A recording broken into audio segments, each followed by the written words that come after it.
totales.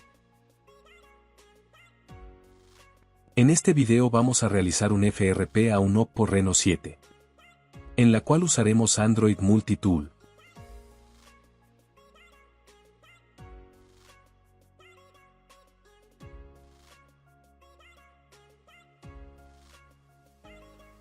Recuerda, si deseas ser parte de nuestro canal Premium, en el cual tendrás acceso a archivos VIP, asistencia de cada uno de nuestros expertos del grupo, dedicados a muchos métodos, tendrás alternativas para que sigas creciendo como técnico.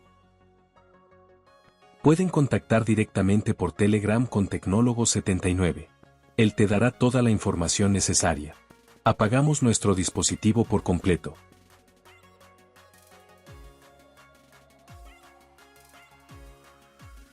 Abrimos el programa Android Multitool. Buscamos Oppo en la parte de búsqueda. Luego seleccionamos el modelo de nuestro equipo, el cual es Reno 7 2022 CPH 2353. Y en la derecha daremos Erase FRP.